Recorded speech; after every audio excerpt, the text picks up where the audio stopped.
It's off the tracks. It's Jet. It's Rafe. We're back. Rafe, two most famous words in all of sports. Game 7, baby. That was 3, but Game 7. We've got one upon us. And, as much as we are excited to talk about that, we have to figure out how we got here in the first place. Game 6 was one to remember or forget. We're going to have the full recap for you in this one, Rafe and I. But first, some Big X to plug. Fantasy move for a 5-0 team right That's right. I'm staying on top of it. Adam Thielen's had a great Put it here this time, hopefully. We tried to do it last time. now recording on my phone. Sal commented on our Instagram post. Do this to yourself.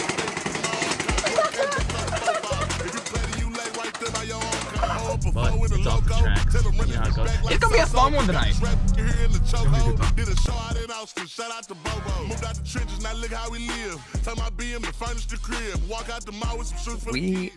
Before we get into the meat of the video today, I would firstly, I would like to say to everyone, there was a lot of people that didn't have a really good gauge on this series. I know two people that did. A quick flashback to the editor. Man, I think it's going to be – I know I've done it before, but truly I think it's going to be pretty close. I'll go 7 because I think they can get it in 6, but I'll go 7. And they're going to do it in 7 games. Boy, a Game 7, dude. A Game 7, could you imagine? The proof is in the pudding. People continue to overlook, the legitimacy of OTT, but hashtag OTT was right. Once again, we were one of the few. I don't know. I haven't really heard anybody else, but we were one of the few that had it. I'm sure someone else maybe had some similar predictions as us, but yeah. I know Jimmy Woo. Shout out Jimmy Woo. He had Pacers in 7. But ladies and gentlemen, this series, unless you are a fan of either of these two teams, but even then at the same time, you're still enjoying it a little bit. Yeah. But just from an objective basketball perspective, this series has been awesome. This has been, in my opinion, the best finals that we've gotten in 10 years, and I think that this has been better than 2016. Quote me on that. But this finals has been filled with so much. You had a game winner in Game 1. Game 2 was like, it was a bit of a blowout. Game 3 was fun. Game 4 was fun. Game 5 was a fun blowout. It was a fun blowout. Game 6 was also a fun blowout, I thought. So now we've got a Game 7 upon us. But before we can get to that, we're here to talk about Game 6. Rafe, how are you feeling? It's a little late. We didn't get a video out yesterday. It was busy. But yeah, we're feeling good. A little scarred from the game, but it's okay. We'll get into what happened, what went wrong for OKC. A lot went right for Indiana. But yeah, we're now set up for a Game 7 in the NBA Finals, the Oklahoma City Thunder and the Indiana Pacers. As you said, it's been a tremendous series. And, on paper, it was setting up to be a tremendous series. People just kind of ignored it for whatever reason. Not really legitimizing Indiana yet. I think you have to now, absolutely. I said you have to now when they made the NBA Finals. So, a lot of talk about how quick this was going to be, how bad of a series it was going to be. But yeah, you and I, we were pretty much all over it. Good series. Wasn't quick. We've gone the distance. Big Game 7. But yeah, let's unfortunately we have to cover this Game 6 now. And, for one, I'm pretty excited to do so. Sure. It was the final Pacers home game of the 2024-2025 season, and it's such a fun season and an up and down season that it's been for the Indiana Pacers. Starting out the season 10-15, Halliburton wasn't playing very well, although I do think he was still recovering from the back injury that he was battling last season. The injury that prevented him from playing in the final 2 games of the Eastern Conference Finals against the eventual champion Boston Celtics. There was so much that was going wrong And when you looked at this team on paper going into the season, you were thinking you're getting a full season of Siakam with this team, another year of Andrew Nembhard, another year of Aaron Nesmith. Miles Turner enters his 10th season in the NBA, and Tyrese Halliburton is only going to get better. And it wasn't looking that way. And I remember when they lost to the Hornets at 10-15, and I thought, wow, I cannot believe that people were right about this team, because it was not looking bleak. I mean, 10-15, that's 25 games into the season. That's a quarter of your season. That's over a quarter of your season. That's almost a third of your season gone. So, I mean, you look at the season that the Pacers have had, and I'm not trying to take any moral victories going into Game 7 here, but it's crazy that if you'd have told me 25 games into the season that the Indiana Pacers would be playing in a Game 7 of the NBA Finals against the Oklahoma City Thunder, I'm not quite sure that I would even believe you. Yeah, from the other perspective of this too, look, the Thunder were heavy favorites after the season started, but even before the year, and I think any fan before any year, if you tell them you're going to be in the championship series, you're going to be in the championship game or Game 7 of the NBA Finals, you're obviously going to take that. Two small markets has made it fun as well. And there's been a lot of talk about that. We can get into ratings and all that stuff. Look, not as many people watch TV anymore, so that's going to change numbers as it is. So, I don't look into all of that. But yeah, I guess you could say a bit of an unlikely run for the way that the Pacers season started. But they got hot at the exact right time, and they beat really good teams to get here. They've beat what a lot of people consider the best team in the NBA 3 times already in the NBA Finals. So, yeah, I mean, anybody that has any questions about the Pacers, as I've said, we've kind of debunked those questions, but there should be no questions about them anymore. I couldn't agree more. And you speak on this Thunder team, and it is one of the best teams that I've ever watched play basketball. From an offensive perspective, they find ways to score. On the defensive side, I mean, the Pacers, I believe this was the first game they've won of the entire playoff scoring under 110 points. So you could look at the Thunder defense even in this game, and sure, the Pacers, I don't think this game's on the defense. I look back to that second quarter and the third quarter where the Pacers outscored the Thunder by a combined 27 points.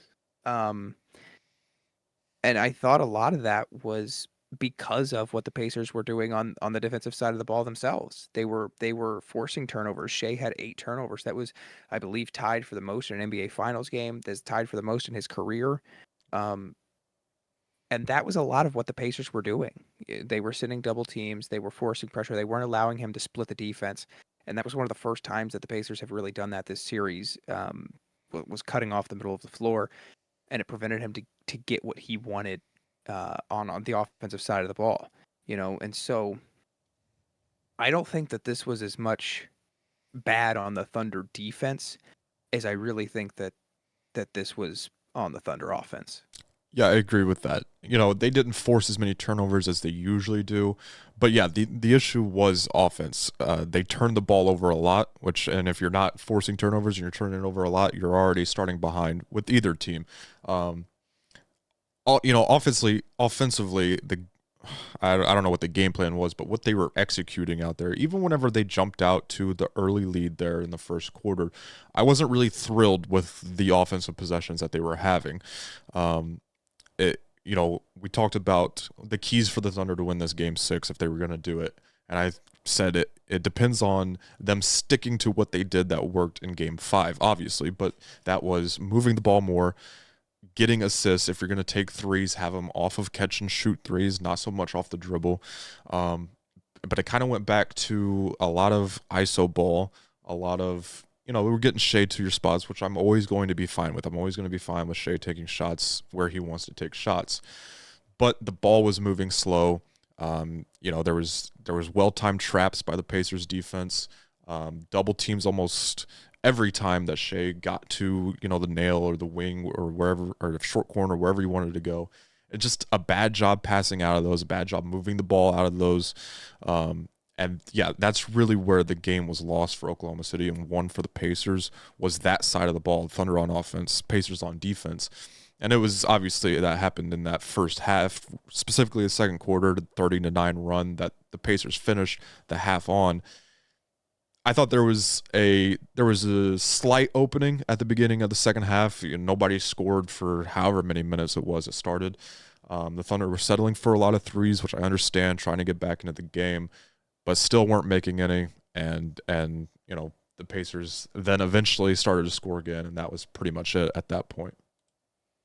I think I saw a graphic today that beginning of the second half was the longest scoring drought in playoff in the playoffs in like the shot clock era. It might have been the finals, but it was something like that. And I remember sitting there, and the Pacers had started out like 0 of 8. The Thunder had started out like 0 of 5 or 0 of 6, and I'm sitting there and I'm like, man, if Thunder would have if they'd have come out hot, like, could you imagine if the Thunder would have come out and shot 4 or 5, 5 or 6 coming out of that break, and they were down 22, just cutting that lead in half?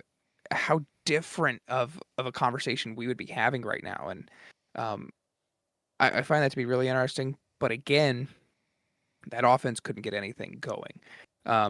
And I was really concerned with the Pacers at the end of the first quarter. They were up 3 points. They started out the game 0 of 8, I think. Then they went 8 of 10. They started hitting their shots. I'm thinking, here we go. You're feeling good. I didn't like the way they closed the quarter. I thought they had a real good chance to go up double digits at the end of the first and really start spreading this out in the second, which they did anyways. But I would have liked to have seen them close the first quarter a little bit better. Yeah, the way the first quarter started, it kind of felt like the Pacers were trying to settle into that game a little bit, maybe a little tight, knowing, this is win or go home. I certainly didn't think the 0 of 8 was going to continue. Then they went on that run, and it was very important to see how the Thunder answered that, and they did answer it. They, as you said, they closed that to a 3-point game, to end that first quarter. And it kind of felt like that's the way the game was going to go. It was going to be runs back and forth, kind of what we've expected with both of these teams. Obviously, that's not how it ended up. It was one big run for the Pacers, and that was pretty much it. But again, even in that first quarter where things were close, Shea was hitting tough shots. Dub had a couple nice drives. But outside of that, there really just wasn't a whole lot going. And that's kind of what made me nervous for the rest of the game. And that came to fruition as the offensive sets and the possessions just weren't good. And it was really just Shea and Jalen Williams. And outside of that, not a whole lot. You talk about maybe the Pacers in that first quarter were a little tight. And I was going to say this question maybe towards the end a little bit, but you think about the Thunder, and maybe they were the opposite of tight. The trophy's there. You're up 3-2. Champagne's in the locker room. You're ready to cover up the lockers and celebrate a championship on that night. And I was listening this morning. It was Bill Simmons and Zach Lowe had made a. Your mind starts to travel a little bit. Your mind stops focusing on the game as much as it does. How are we celebrating this? What are we doing? Plus, I think having that in the back of your mind of, okay, we can lose tonight and we've still got the game 7 at home. We're not worried.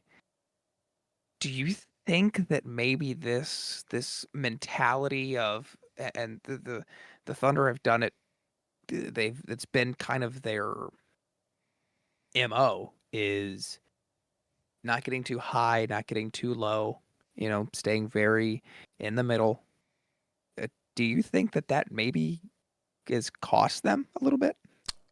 I think, look, I think it's very human nature for, you've got 2 games to fall back on. As you said, the trophy's there. As much as you can try to put it away, you absolutely know you're 1 win away from winning a championship. Like, that is there. Again, as much as you try not to think about it, it has to be there. It's human nature. So that potentially could have, played a factor in the execution of what they wanted to do. You would like to think as professional athletes, and everybody says it, you can't let those kinds of things creep into your mind, but I'm sure it happens. And you think about the youth too. They're the youngest team in the NBA this year. They're the second youngest team to ever make the NBA Finals. So again, they've never been in a position where they're one win away from winning it all. I don't want to make excuses for them, and that's obviously not the entire reason. I mean, they just executed poorly, period. But yeah, it's potentially a factor in that game. I think I won't say that, again, you don't want to give away games in the finals or in the playoffs really ever. But, it could have potentially been a nice wake-up call if that was something that was happening of, hey, look, you can't let that stuff creep in. You can't have that kind of mindset coming into a game because you're going to lose the way you did if you do.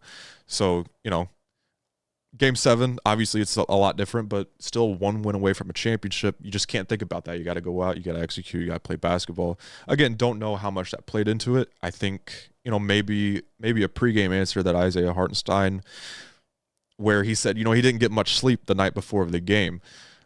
In my mind, that feels like kind of like Christmas morning, the next morning type of answer where, you're thinking about, oh, what could be, what kind of present could I be opening tomorrow? Will it be a Larry O'Brien trophy type of couldn't really sleep last night? Maybe that wasn't it. He didn't really elaborate on it, but that's kind of the way I took it. So yeah, that could have potentially been something that they were dealing with. Got a big wake up call though, if that was the case, to not let that happen again.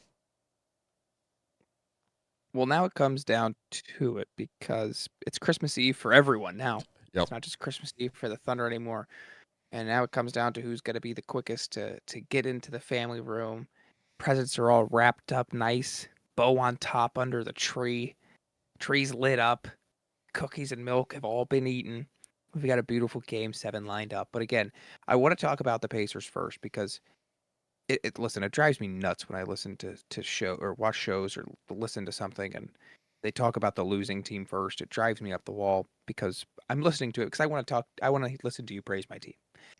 Let's talk about the Indiana Pacers and how they played tonight. I have been saying for the last couple of games how badly the Pacers have needed an Andrew Nembhard type of performance like this.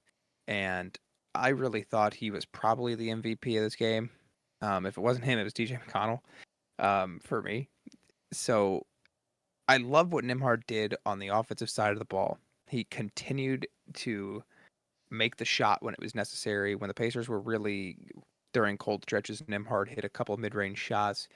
He hit 3 threes in this game. He finished with 17 points, and that's right around the area I wanted to see. I want to see him score 15 to 18 in these scenarios. I want to see the Boston Celtic Andrew Nembhard from last season when Halliburton wasn't playing in those two games.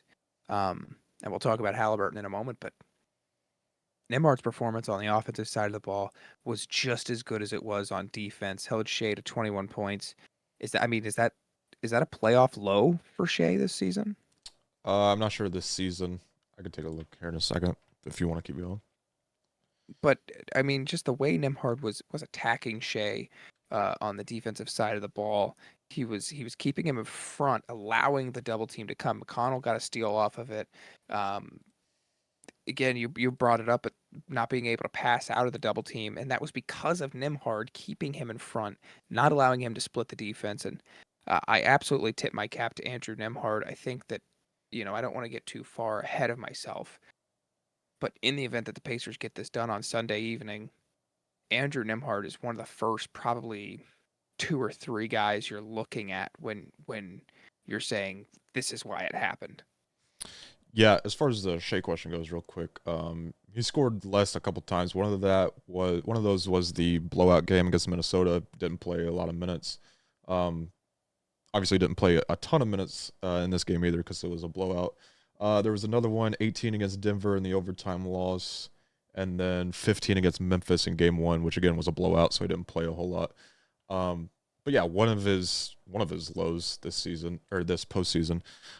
Sorry, what was the question you asked? Completely forgot. I kind of just had brought up, Nembhard, the way that he has played this series. If the Pacers get it done on Sunday, Nembhard's probably one of the first 3 guys that you look at when you're talking about how this was possible. Yeah, definitely. He's a guy I look at.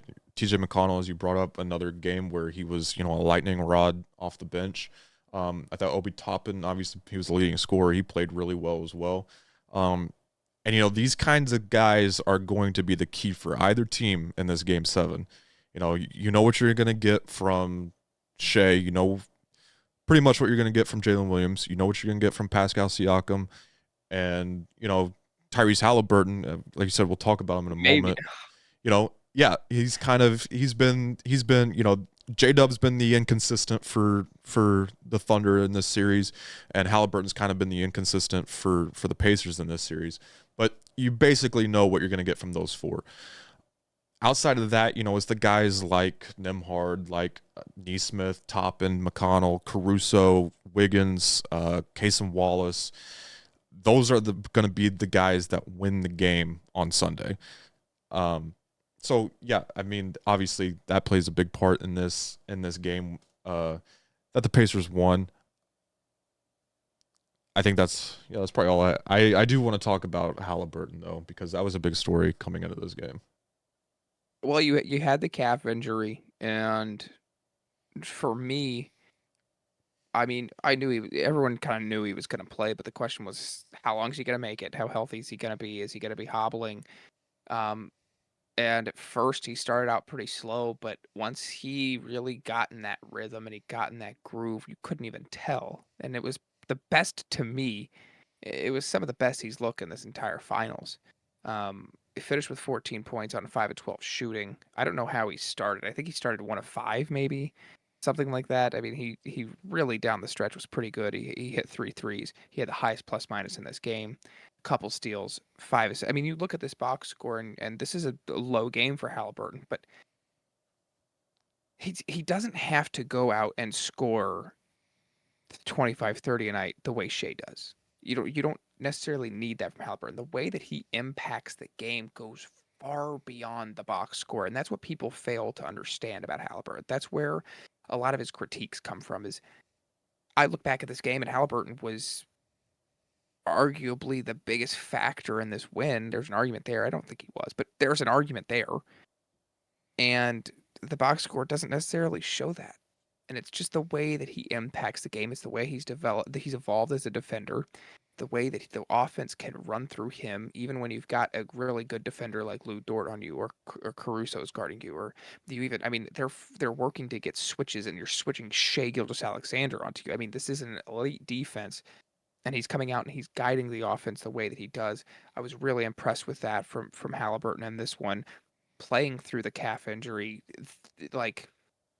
And this isn't even the best version of Halliburton that you're going to be able to see. So I'll be curious to see what Game 7 Halliburton comes out. But this Game 6 performance from Tyrese Halliburton, I was really impressed with it, especially only in 23 minutes of play. Yeah, it was huge.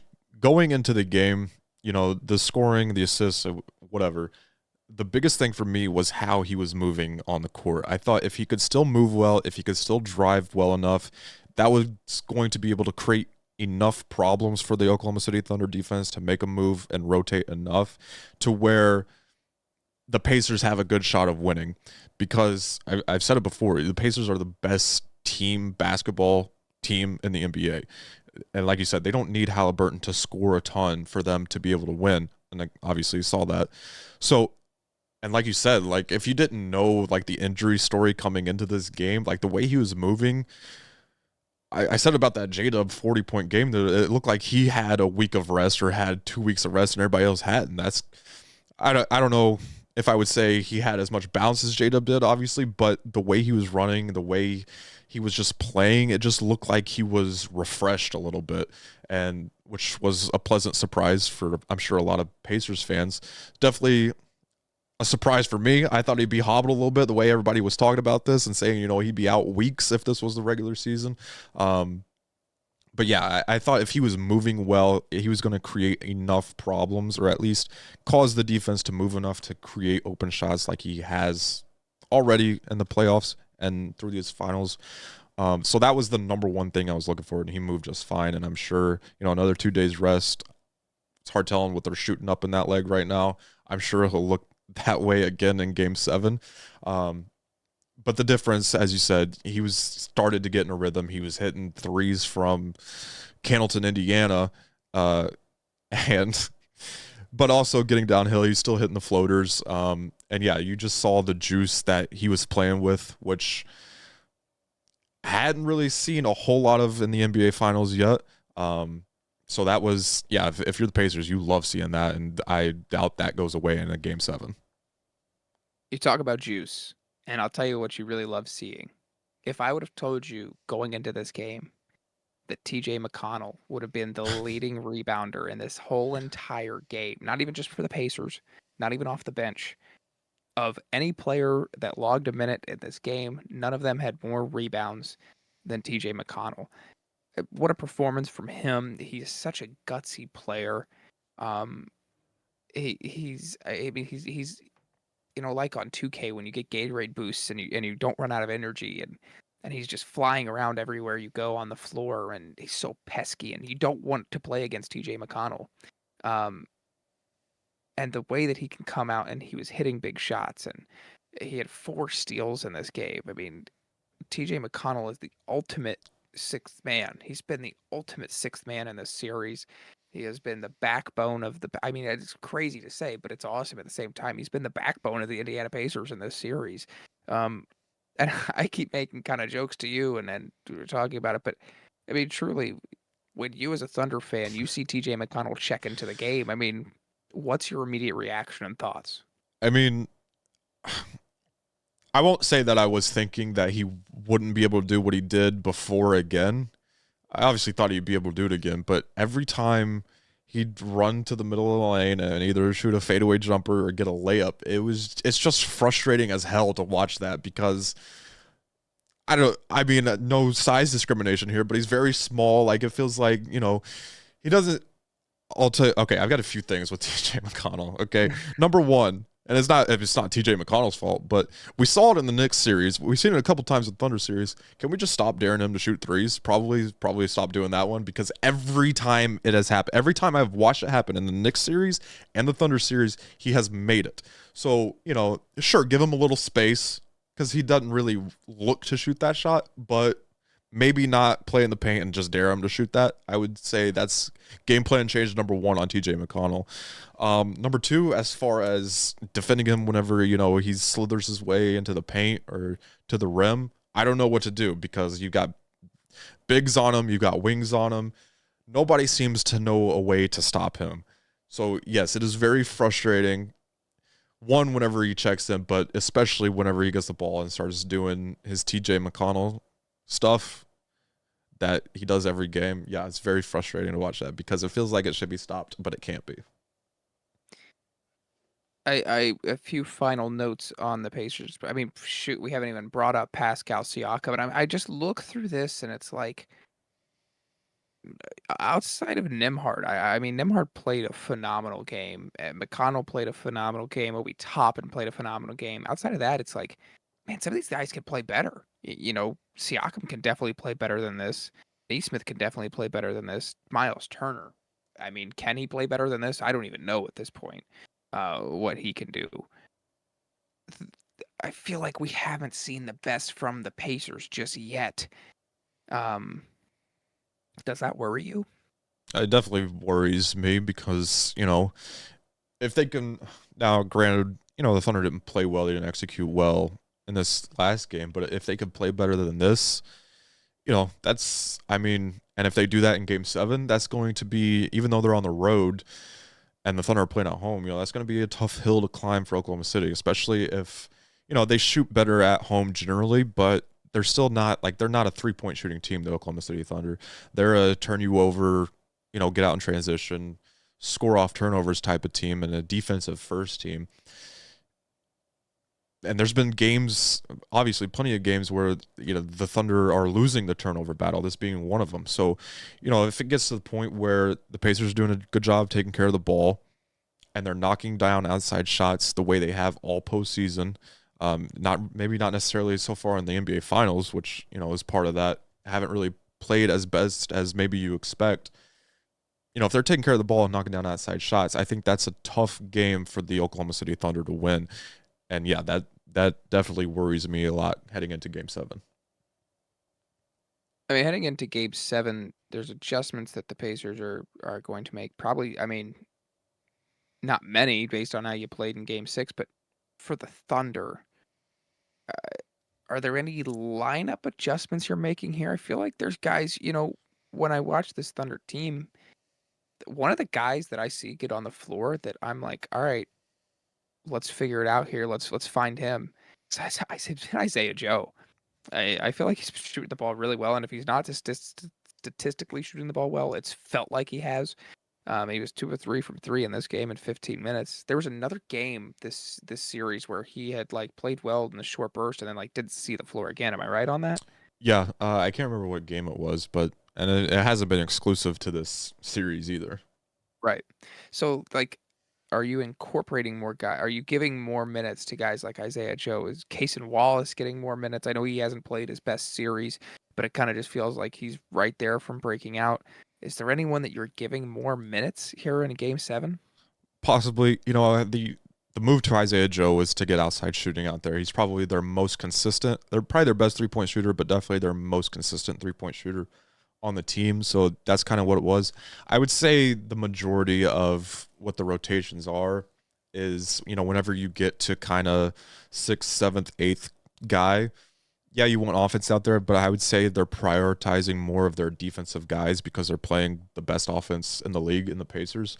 Not to say Isaiah Joe is necessarily a slouch, but, on this team, he's not the best defender by far. He's probably not even the 6th, 7th, 8th, but best defender on this team. So I would say that has a lot to do with the low Isaiah Joe minutes. As far as lineup changes, I don't know. I wouldn't want to see too much. I like how much they're going to Caruso. I think he's a good veteran presence out there for the young team. It just really comes down to kind of executing better. I like to see better offensive possessions for sure. But again, there was a lot of, silly turnovers of like kicking the ball out of bounds. There was turnovers that the Pacers forced, but, kicking the ball out of bounds, just kind of lazy passes out of double teams, stuff like that they got to cut out. It kind of, whenever the Hart lob to Chet was missed, that kind of felt like the game that they were having where it was like, man, we can't even get the easy stuff to go right now. So I think a lot of it is execution. Rebounding was a big issue. You brought up the TJ McConnell rebounding number. It was an issue from the beginning of the game. That was another thing where I was like, man, you got to clean that up if you want to win this one. So it just comes down to the little things within the game for them. And again, that may be their youth coming into play here to where they're not shoring up those little things every game. They're going to have the boost from the home crowd and playing at home, but it's not going to be enough. You're going to have to go out there and execute correctly because the Pacers know this is Game 7 too. And I think overall they've executed better offensively. They've definitely been a better road team than the Thunder, obviously in the playoffs, but in this series for sure, especially executing and on offense and, taking care of the ball and all of those things. So you can't expect the Pacers to go out there and play as poorly as you did for sure, in this game. So it is nothing really lineup. I haven't really looked a whole lot into what the Pacers were doing defensively scheme-wise, so I don't know what to change schematically, but it definitely starts with just executing a lot better than what they did. And you bring up the Chet lob that was failed, and you're kind of just waiting on that Chet breakout game, and it has yet to come. He hasn't played very well in this series, and fans are really on his back. I mean, I've seen him on Twitter. They're getting on to Chet Holmgren. Is this just? I mean, we've talked about this throughout the duration of the entire playoffs. There are just some guys that just not every series is for them. Is that the case for Chet Holmgren? Have the Pacers really schemed their lineup well for him? Or is Chet Holmgren just? I mean, what is going on right now with Chet? Because it feels like he would be a big. I mean, he did not even feel like he would be such a huge piece in this series if he was consistently playing well. Yeah, I think there's definitely been flashes. The start of that game too that he had was huge. He looked like kind of the all-star at the beginning of the year that we felt like he was going to be before he got hurt. But there has been some rough stretches as well, and obviously this game as a whole was rough for him. I think it's easy to forget with Chet that it's his second full. I mean, he didn't even play a full year, but it's his second full year of NBA basketball. Again, I don't want to make excuses for him either. He should be playing better than what he is. But I think it's easy to look at Chet, as far as what the fan reaction is to all this. I think it's easy to look at Chet. He was drafted the same year as Jalen Williams, and then you look across at Jalen Williams, who just scored 40. I thought he had another decent game in this game. He started off well. It's easy to look at those two and be like, well, man, if Jalen Williams is doing this, he was an all-star this year. He was on the all-defensive team. Again, I know Chet was hurt a lot, but I think it's easy to look at those two and be like, Chet should be here, or if not even better because of his build and kind of the unicorn ability that we've kind of expected to come from him. So, as far as like long-term panic and, people, saying stuff like that, I don't think you need to really go there yet. But now Miles Turner is a great defender, but you would expect Chet to be able to stretch him out a little bit and open the floor for the Thunder and really create a spacing problem for the Pacers. Hasn't really been able to do that. I'd like to see him this offseason quicken the shot up a little bit. I think we've seen how many times his 3-pointer get blocked, really just because of how long it takes him to get that shot off. He's allowing Miles Turner, who is long and can get out there, but he's allowing him time to get back and block that. So, I think, is it time to worry about Chet? Not necessarily, but you're going to have to play better than this for sure, especially if you're wanting to win. Like, I don't think you need a big Chet game for the Thunder to win Game 7, but it would definitely help. It wouldn't hurt. I feel like I had something else. I don't know. It might come to me. But yeah, it's been... Oh, I know what it was. Just a little funny thing here. With how bad Chet and Miles Turner have played, how fun would it be if they, went at each other and both had 20 in this Game 7? And, or they just, both started on a 10-0 by themselves runs against each other. That'd be fun. There's also someone, I think it was during Game 5, it was like, if Miles Turner and Chet Holmgren were playing one-on-one in my backyard, I'd close the blinds. I feel like that's just how both of them have played in this series. Yeah. They're due. They're both due. Worst field goal percentages in NBA Finals history. Number 1 is Chet Holmgren. Number 3 is Miles Turner, and that's off of this year. So historically bad from those two. But Jalen Williams had a historically good game in Game 5. You said that he played good in this game, and I don't necessarily disagree with that. He didn't shoot the ball well from 3, and he only played 27 minutes. But are you at all? I mean, because there were Scottie Pippen takes for Jalen Williams. You were comparing him. You were saying that he at some point can surpass Shea. Are you at all walking that back, or is this just kind of like not even a bad game, but you're going to score 40 and you're going to get Scotty comparisons and sure. And I thought that was yeah. I'm not going to look. I don't think he's better than Shea right now. Obviously, I made that pretty clear. I think he can get there, and I think that's kind of what the Scotty comparisons were too. I don't think people are saying he's Scotty right now, but he can get there. As far as this game went, look, I thought he did a good job early attacking. It looked like he was. The reason I say it was really Shea and Jalen Williams, because Jalen Williams looked like he went out there and wanted to take that game early on anyway. He got some easy drives to the basket. He had some nice moves to get easy twos or get to the free throw line.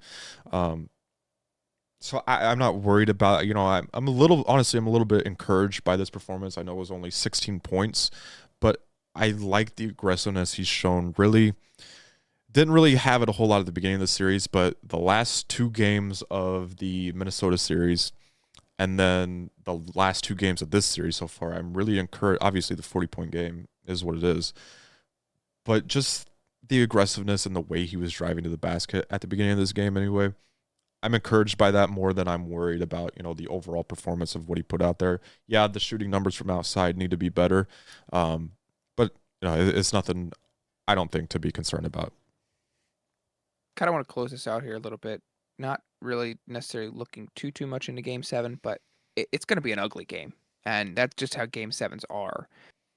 We haven't seen the Pacers in a Game 7 yet this season. Last season, we saw them in a similar situation. They were down 3-2, won a game big at home, and then absolutely dominated in Madison Square Garden against New York Knicks.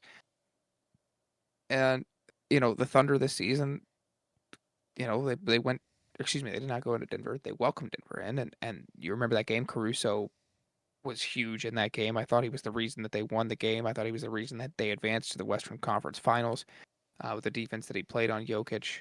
But this Game 7, you expect it to be an ugly game and not a lot going on. First, I want to ask you, do you think that favors the Pacers or the Thunder more? I guess that's just the question. Do you think that favors the Pacers more or the Thunder more?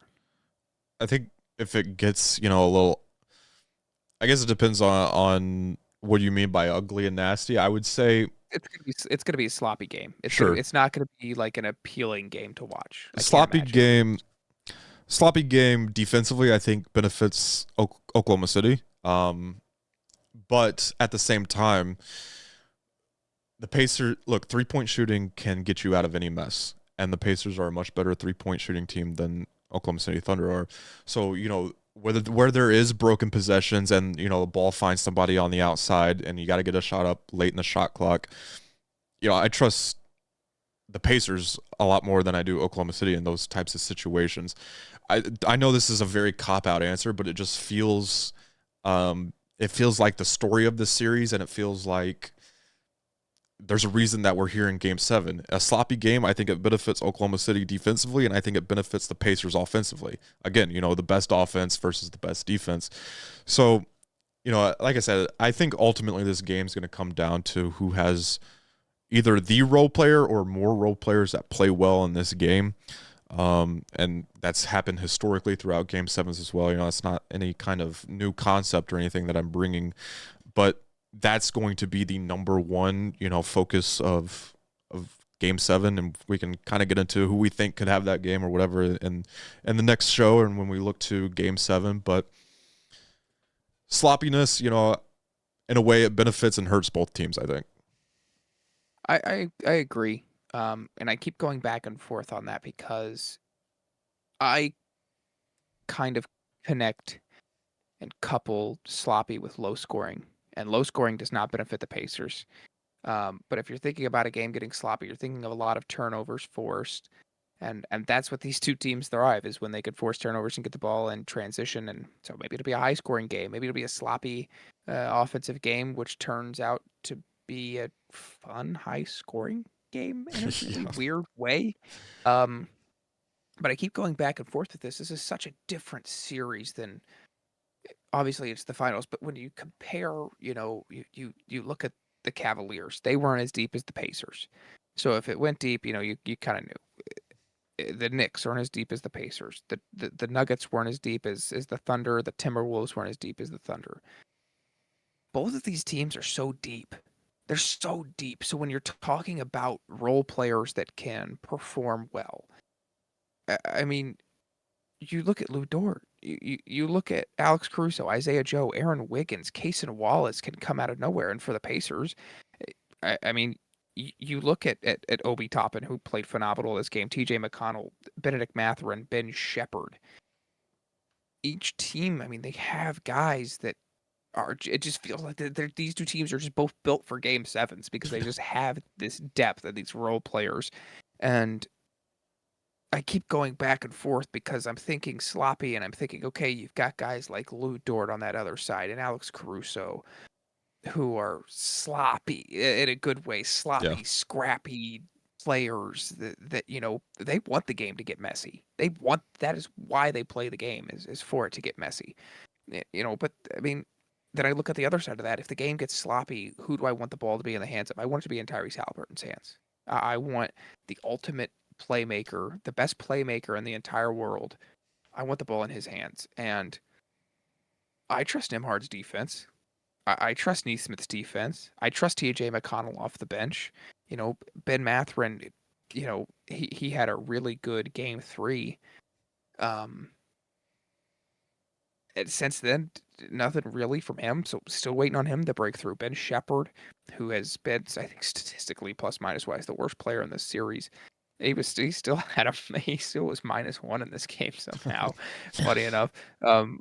But he had a big shot, a big three there at the end of the third quarter, to extend the lead to 30. So if this team can get loose, hit some shots, and just get in that rhythm, I'm trying not to think back too much to the Knicks series from last year, and it's just trying to stay level-headed here. I'm taking a page out of the Oklahoma City Thunder's book, and I'm just trying to stay level-headed, stay easy here, and let this game go anywhere. But we'll talk about Game 7 a little bit tomorrow, and give our predictions, give our breakdown on it, where we're at with it. But I mean, just circling back to how we opened the video, just what an unbelievable series, what an unbelievable close to an unbelievable season. I feel like you brought up the ratings earlier. I haven't really seen a lot of people talking about the ratings since game 2 or 3. No. No one's really talking about it because I think at this point people realize it's a lost cause because this is such a great basketball series. The NBA needed this. It's the first Game 7 in almost 10 years. By the way, that's an interesting note. I'll probably bring it up in tomorrow's video, but the last 3 Game 7s in the NBA Finals were won by the team that was down 3-2 at one point. I think one of those was on the road, and it was Cleveland. So, grasping at anything that I can possibly grasp back here. Sure. So, interestingly enough, people were wrong about this series, and regardless, there's so many people that I would like to call out and just rip into because especially from my side and my point of view, the Pacers were completely written off in this series. No matter how you want to frame it, people were barely giving them a courtesy game of saying Thunder in 5. I heard some people saying Thunder in 3 for crying out loud. So, anyone that said that, shame on you. You don't know what you're talking about, because this Pacers team is good and they're legit, and it feels so good to know that people are going to respect this team. But man, it would feel a lot better respected with a ring. So this has been an unbelievable series. And Rafe, I'll say this: I've been happy to go on this ride, on this journey throughout this playoff series with you. It has been a lot of fun, a lot of stress. I've probably lost years off of my life, not just through the postseason, but multiply that by however many with the NBA Finals and the magnitude of that and how big these games become. Like, they just become even bigger because it is the last series, the championship series. Yeah, as far as like, I don't want to keep tooting our own horn here, but if only somebody had told people. Granted, I know not a lot of people watch us yet, but if only somebody had told people that this thing was going to be pretty good. And now there was other people all over it too who knew this was, there were some ball knowers out there who knew this was probably going to be, a very good series.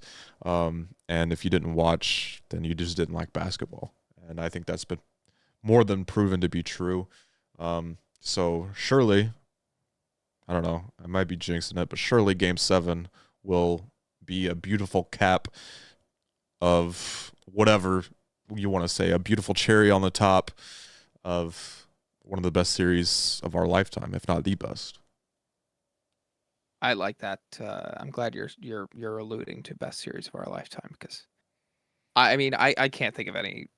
I mean, I personally am 21, so 2010 when I was 6 years old, I wasn't necessarily true. There's watching some at the that beginning of my late life that I may not know too much about, so I Right. may be off on that a little bit. But I think this is the best finals that I've been able to, I guess, be sentient for.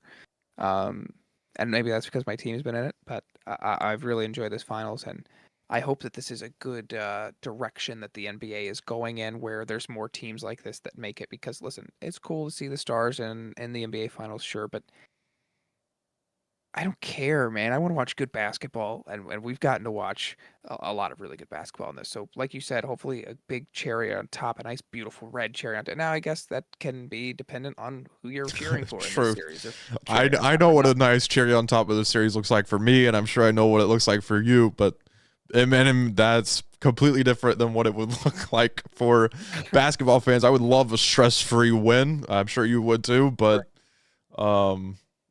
yeah, I already see fans calling for like, you know, a Halliburton game winner in Game 7 to cap this thing off, which, you know, would suck for sure.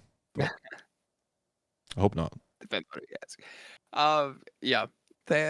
Just a little recap video today. We're gonna get you guys that preview for Game 7 tomorrow. Be sure to be on the lookout for that. Starting a half hour earlier. So, you know, by Monday, by the time I go back to work, by the time everyone goes back to work, it's the weekend here. It's Friday night. We're recording this, so by the time everyone goes back to work, and life kind of resets, there will be an NBA champion regardless. I mean, I don't know what else I'm supposed to think about over the course of the next I know, 2 dude. days. Thank you guys so much for watching. It's Off the Tracks. Peace.